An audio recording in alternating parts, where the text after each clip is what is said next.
বিসমিল্লাহির রহমানির রহিম। আসসালামু আলাইকুম। জনতার রান্নাঘর থেকে সবাইকে জানাচ্ছি শুভেচ্ছা। আশা করি সবাই ভালো আছেন। আজকে মূলত আপনাদের সামনে আমি লাইভে এসেছি। যেটা কারণ হচ্ছে আমি আপনাদের এত এত বেশি ভালোবাসা পেয়েছি, সেটা মানে বলে বোঝাতে পারবো না। আর আপনাদের ভালোবাসার কারণে আমি প্লে বাটনটা পেয়েছি ইউটিউব থেকে। কথাগুলো আসলে ঠিকভাবে বলতে পারতেছি না, মানে আমি খুব নার্ভাস বোধ করতেছি। যাই হোক, কলকাতায় যারা আছেন আমার ভিউয়ার না, ঠিক আমি তাদের ভিউয়ার বলতে পারি না, কারণ তারা আমার সন্তানের মতন। কেউ আমাকে মানে পিসিমা বা মাসিমা বলে, কেউ দিদি বলে। সবার জন্য আমার নমস্কার। প্লে বাটনটা এসেছে অনেক দিন হয়েছে, এটা প্রায় 1 মাসের বেশি হয়েছে। মে মাসের 4 তারিখে আসছে, কিন্তু আমি এত অসুস্থ ছিলাম, মানে খুব বেশি অসুস্থ হয়ে গিয়েছিলাম। মেডিকেলে ভর্তিও ছিলাম এনাম ক্লিনিকে। আমি অবশ্যই সাভারে থাকি, তো সাভারে এনাম ক্লিনিকটি সবচেয়ে বড়। ওখানে আমি মানে রোজার প্রথম দিক থেকে বেশ কয়েকদিন ভর্তি ছিলাম। এখনও পুরোপুরি সুস্থ না, এই জন্য কোনো রেসিপিও দিতে পারি নাই, আর কোনো আপনাদের প্রশ্নের উত্তরও দিতে পারি নাই। কমেন্ট করছেন, সেটা আমি আসলে রিপ্লাই করতে পারি নাই, সেজন্য অবশ্যই আমি দুঃখিত। আর আমার ফ্যামিলিটা এখন বিশাল বড়। এরা অনেকে আমার সন্তানের মতন, অনেক সন্তান ভাই বোন নিয়ে বিশাল বড় এক ফ্যামিলি আমার এখন। এখন আলহামদুলিল্লাহ আমার 1,66,000 সাবস্ক্রাইবার। আর এটা আমি কখনো চিন্তাও করি নাই যে আপনারা আমাকে এতটা ভালোবাসা দেবেন, এত ভালোবাসবেন। সেটা মানে আমার মানে কল্পনা তো ছিল না। আর আজকে আপনাদের জন্যই আজকে আমি এখানে হয়তো কয়েকটা কথা বলতেছি। এই প্লে বাটনটা এখন আমি আপনাদের একটু খুলে দেখাচ্ছি। এটা আমার না, এটা আপনাদের প্রাপ্য। আপনারা আছেন বলে এটা আমি পেয়েছি। এটা আসলে কি, এটা আমার না, এটা আপনাদেরই। আপনারা যে এত ভালোবাসবেন আমাকে, এটা আমি মানে কখনো কল্পনাও করি নাই।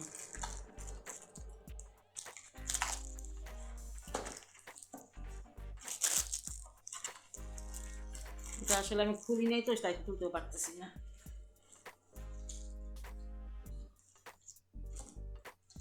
দেখেন, এটা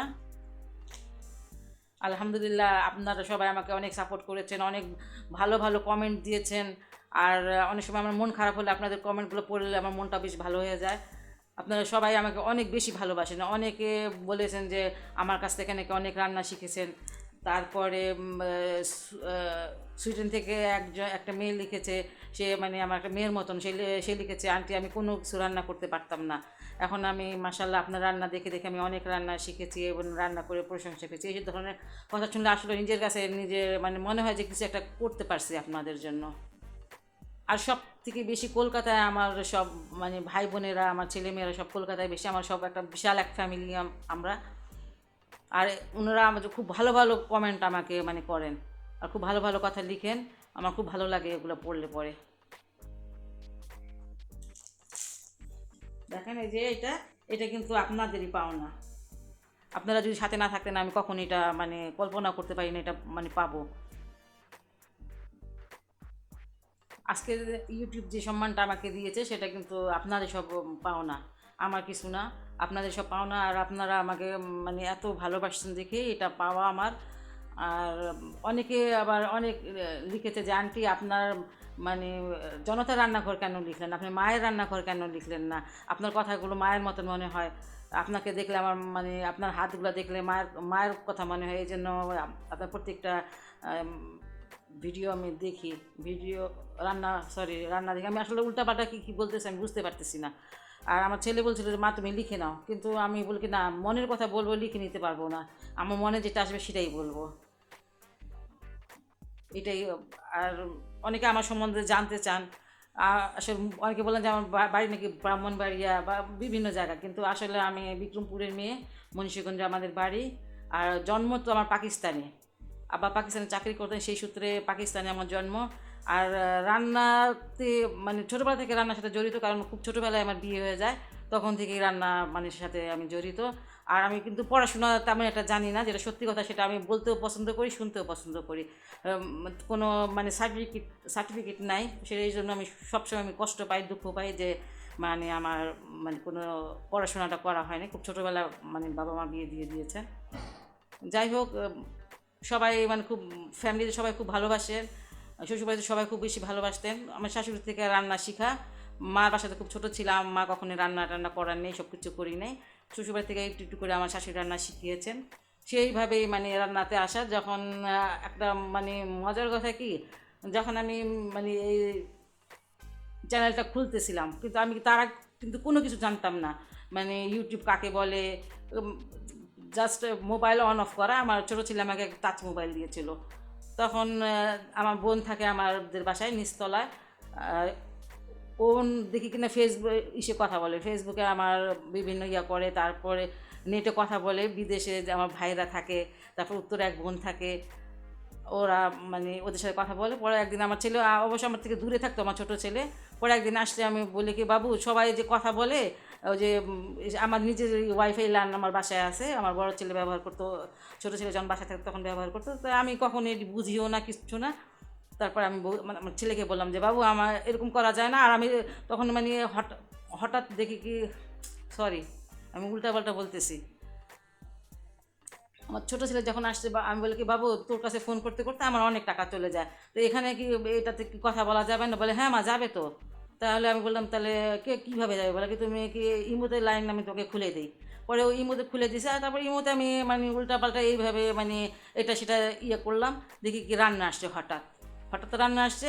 ওই ইন্ডিয়ান, কলকাতা না, ইন্ডিয়ান কোথাকার যেন খুব বয়স্ক একটা মহিলা রান্না করতেছেন। আমার খুব ভালো লাগলো, কারণ রান্নাতে আমার আগে থেকে আগ্রহ।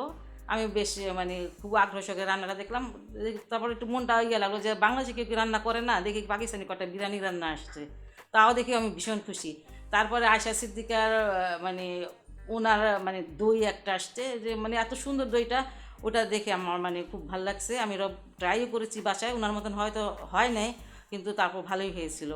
এই তো তারপরে রুমানা হকের রান্না, বিভিন্ন এসে রান্না দেখলাম, প্রায় 15-16 দিন রান্নাটা দেখলাম। দেখে তারপরে আমার ছেলে আরেকদিন আসছে। আমি বলি কি, বাবু যে এরা সবাই রান্না করে কত সুন্দর দেখাচ্ছে, আমি কি রান্না করলে দেখাবে? তারপর একটা মানে একটা কনফিডেন্স ছিল যে আমি ইনশাল্লাহ পারবো, কারণ আমার রান্না খেয়ে আমাদের ফ্যামিলিতে সবাই প্রশংসা করতো। এই জন্য না। আর আমার আব্বা অনেক মানে পছন্দ করতেন আমার রান্না। আব্বা অবশ্যই নাই, মারা গেছেন 3 বছর আগে। আব্বা থাকলে খুব ভালো হইতো, খুব খুশি হইতেন। যাই হোক, তারপরে ও বলে কি, ঠিক আছে মা, হ্যাঁ আমি করে দিব তোমাকে।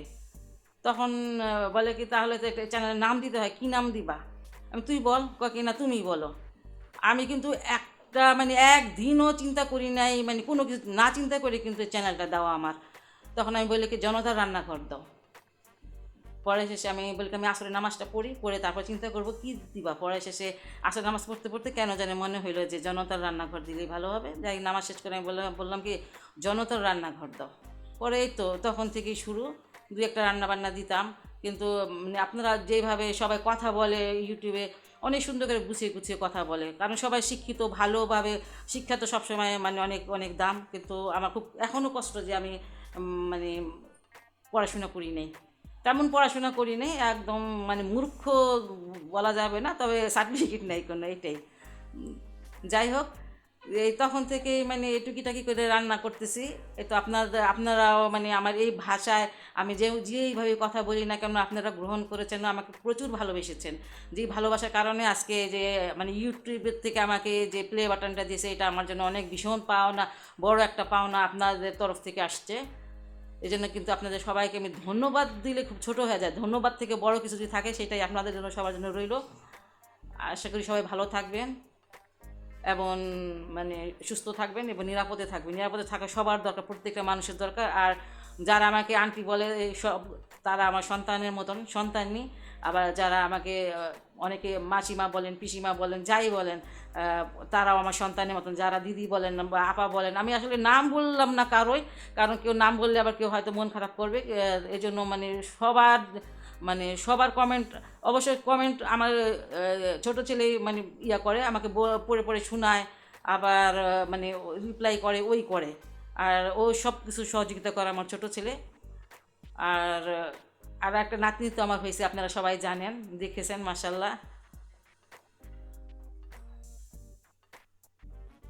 আমি আসলে ভর করে কী বলতেছি আমি নিজে বুঝতেছি না। অনেক অনেক আগেই আসার কথা ছিল। একজন নাকি দুজন বলেছে যে আন্টি আপনার কাছ থেকে বিশাল বড় একটা মানে লাইভ একটা মানে অনুষ্ঠান পাবো। কিন্তু আসলে কি না, আমার না শরীর ভালো না, এখন যে ভালো সেটাও না। হয়তো আপনারা আমাকে দেখলে বুঝতে পারবেন আমি অনেক রোগা পাতলা হয়ে গেছি। অবশ্যই তাছাড়া আমার গলায় এখনও সমস্যা, গলা ব্যথা, গলা ইনফেকশন ছিল, জ্বর ছিল প্রচুর, একদম আমার মানে জ্ঞানই ছিল না, তখনই আমার মেডিকেলে মানে ভর্তি করা হয়েছে।